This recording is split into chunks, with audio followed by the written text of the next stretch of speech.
In Congress, July 4, 1776, the unanimous declaration of the 13 states of America, when in the course of human events it becomes necessary for one's people to dissolve the political bands which have connected them with another, and to assume among the powers of the earth the separate and equal station to which the laws of nature and of nature's God entitle them, a decent respect to the opinions of mankind's request that they should declare that causes which impel them to separation.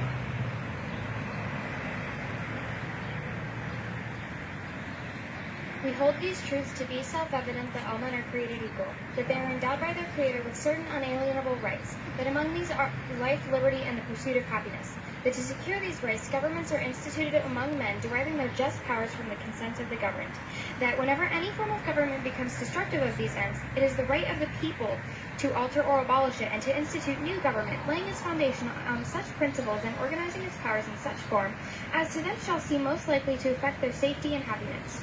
Prudence, indeed, will dictate that governments long established should not be changed for light and transient causes, and accordingly all experience has shown that mankind are more disposed to suffer while evils are sufferable than to right themselves by abolishing the forms to which they are accustomed. But when a long train of abuses and usurpations pursuing invariably the same object evinces a design to reduce them under absolute despotism, it is their right, it is their duty, to throw off such government and to provide new guards for their future security.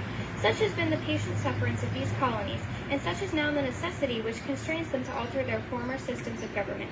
The history of the present King of Great Britain is a history of repeated injuries and usurpations, all having in direct object the establishment of an absolute tyranny over these states. To prove this, let facts be submitted to a candid world. He has refused to assent to laws which wholesome and necessary for the public good. He has forbidden his governors to pass laws of immediate and pressing importance unless suspended in their operation till his assent should be obtained, and when so suspended, he has utterly neglected to attend.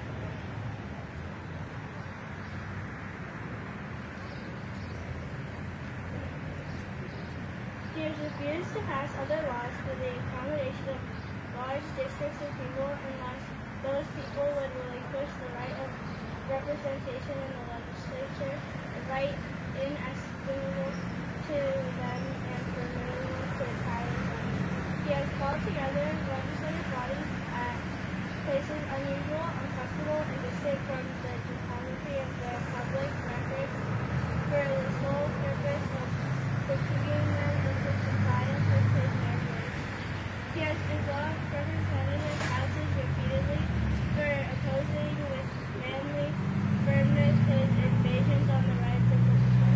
He has refused for a long time after such dissolutions to cause others to be elected, whereby the legislative powers incapable of annihilation have returned to the people at large for their exercise, the state remaining in the meantime exposed to all the dangers of invasion from without and convulsion within.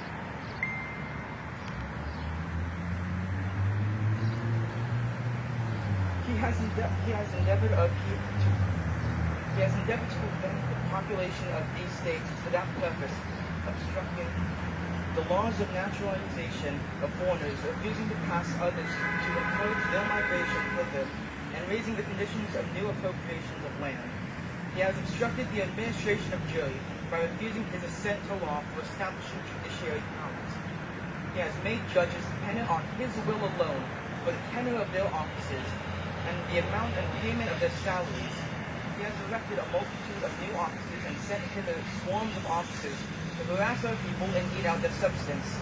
He has kept among us in times of peace a standing army without the consent of our legislators. He has effected to render the military independent and superior to the civil power.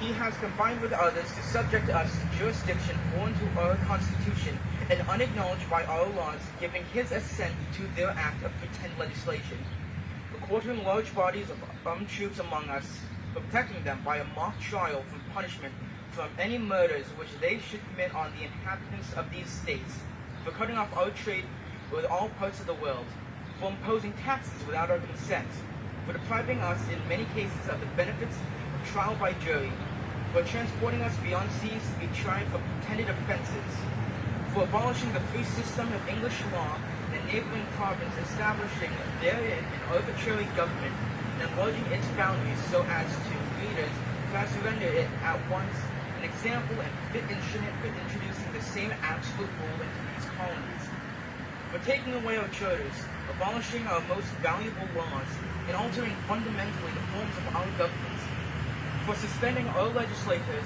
and declaring themselves invested with power to legislate for us in all cases whatsoever. He has abdicated government here by declaring us out of his protection and waging war against us. He has plundered our seas, ravaging our coasts, burned our towns, and destroyed the lives of our people. He is, at this time, transporting large armies of foreign mercenaries to complete the works of death, desolation, and tyranny, already begun with circumstances of cruelty and perfidy scarcely paralleled in the most barbarous age, and totally unworthy the head of a civilized nation. He has constrained our fellow citizens, taken captive on the high seas, to bear arms against their country, to become the executioners of their friends and brethren, or to fall themselves by their hands. He has exceeded domestic insecurity among us, and he has endeavored to bring on the inhabitants of our frontiers the merciless savage, whose known rule of warfare is an undistinguished destruction of all ages, sexes, and conditions. In every stage of these oppressions, we have petitioned for redress. In most humble terms, our repeated petitions have been answered only by the repeated injury. A prince whose character is thus marked by every act which may define a tyrant is unfit to be the ruler of a free people. Nor have we been wanting in attention to our British brethren. We have warned them from time to time of attempts by their legislature to extend an unwarrantable jurisdiction over us. We have reminded them of the circumstances of our emigration and settlement here.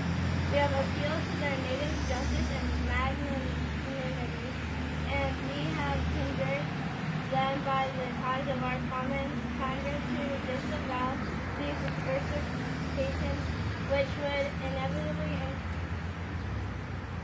interrupt our connections and correspondence. They too have been deaf to the voice of justice and the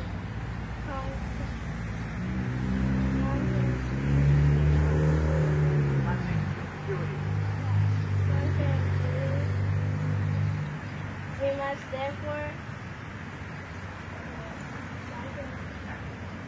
increase in the necessity which denounces our separation and holds our lives and holds us to mankind's enemies and all our enemies.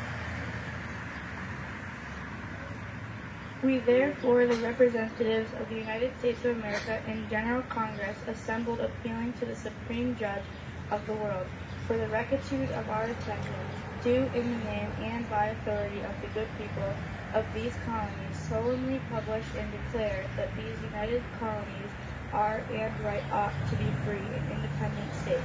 They are absolved from all allegiance to British Crown and all political connection between them and the state of Great Britain is ought to be totally dissolved. And that as free and independent states, they have full power to levy war, conclude peace, contract alliances, establish commerce, and to do all the other acts and things which independent states may of right do. And for the support of this declaration, with a firm reliance on the protection of divine providence, we mutually pledge to each other our lives, our fortunes, and our secret offering.